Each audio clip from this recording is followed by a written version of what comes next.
everyone. So today I am bringing you the DIY or my DIY snap-on cover.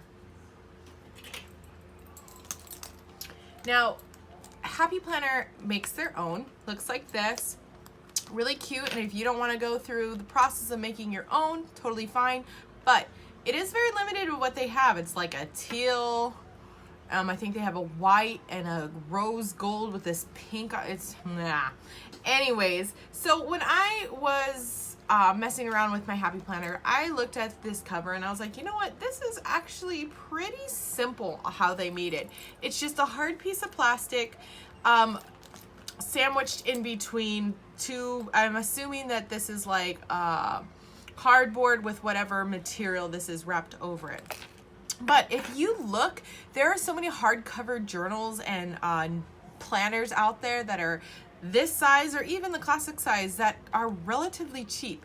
And so I thought, why couldn't I make my own using those? So that's what I went ahead and did.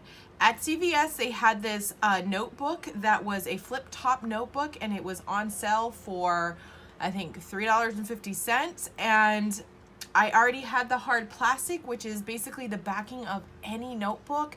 If you go right now, they have all their back to school stuff coming out, or at least we do, because school goes back in a month. And this super cheap, and this is just a hard backing to one of those notebooks. Let me see if I got.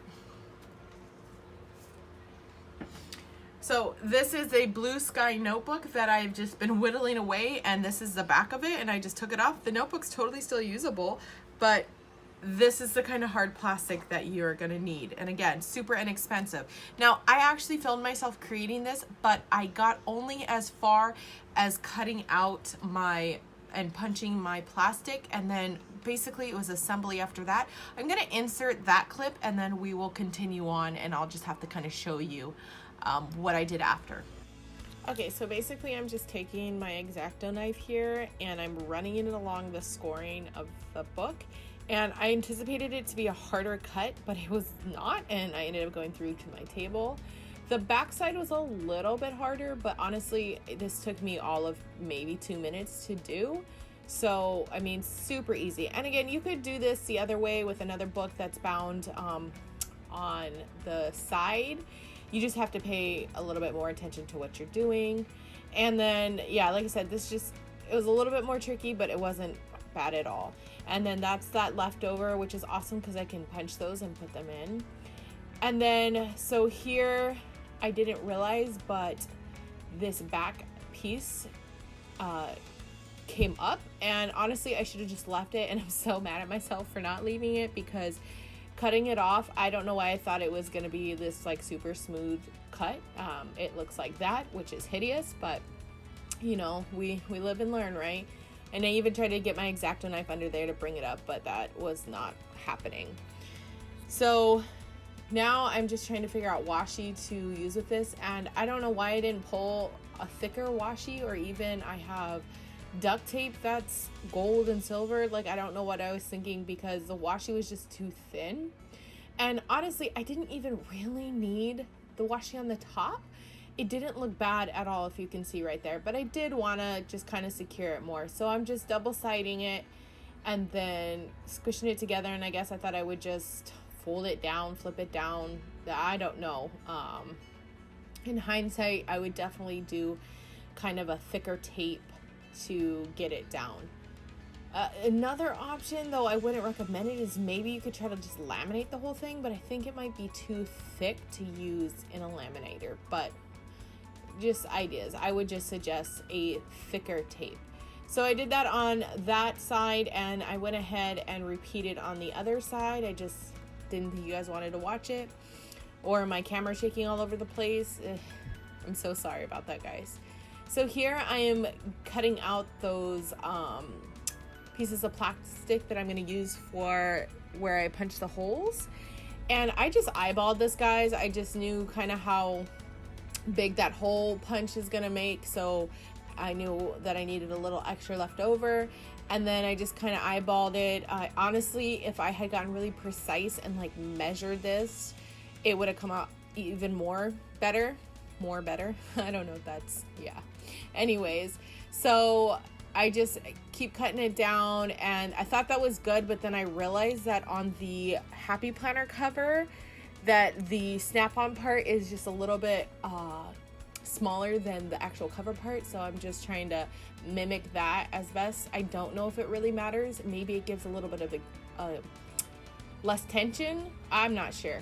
So then I'm just kind of, I was rounding the edges, but I didn't even end up doing that properly. So then here I'm just, again, just kind of eyeballing everything. And then this is where I'm trying to figure out where those holes are going to get punched out.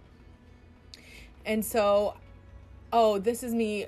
So basically what I did is I just held it up and compared it to where I needed to put the holes, like how far it needed to, the holes needed to go in.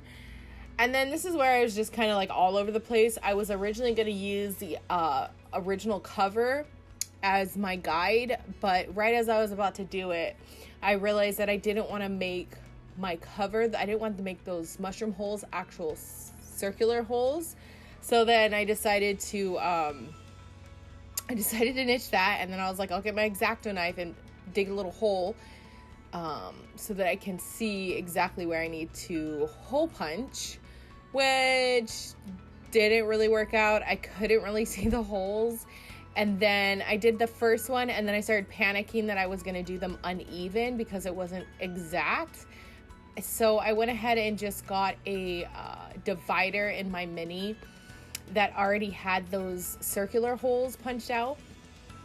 And I was just making sure it was right, and then I use that as a guide. So get a piece of paper or something that you can use as a guide, because you do want to make sure that these holes are straight.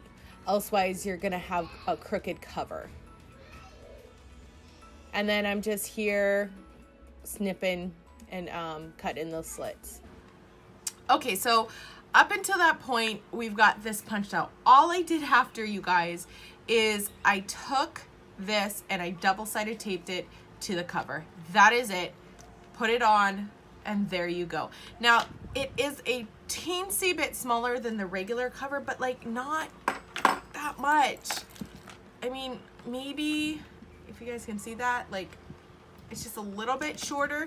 So things like the little photo sheet that you can get for the mini kind of sticks out a little bit. I mean, but it's pretty darn close. The pages and these dashboards that you can buy are all the right size, and if you just want to make your own dashboards, you can just size it correctly.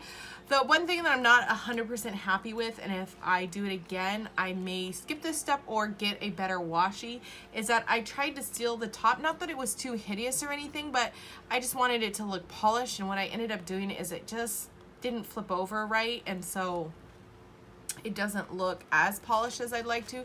The back looks better. Oh, there's a piece of that washi on this top side. It looks a little bit better. Now the back here has this still hanging out, and it was a full sheet if you had seen, but the minute I separated it, the sheet basically came up until this point. And what I ultimately should have done is just kept it on there, because now I kind of have this that I have to cover. Honestly, it doesn't bother me. I think another way I could have covered it is if I just gone ahead and made this a full sheet. So then it went like that and just covered it completely. That would have been a much better idea. But in retrospect, I mean, this turned out so well. It works just as well as a snap-on cover. I think the goal, or what you need to look for, is a flip top or any kind of a journal / notebook that has a really good scoring that you can just easily take your X-Acto knife and cut through. My biggest issue when I was looking for a harder cover to use was that a lot of them were spiral bound and very thick, and I knew that if I even attempted to cut with my scissors, it was going to come out gross and nasty. And I also knew that that would be the whole side of here that I would have to cover. Not that big of a deal, but obviously this is a smaller area to cover and a little bit easier. So I hope you guys enjoyed this video. I hope that you are inspired to create your own, knowing that you don't have to go and buy if you want a hardcover. There are other options out there, especially kind of DIY options. And I just love this. So I hope you guys have a good day, and I will talk to you later.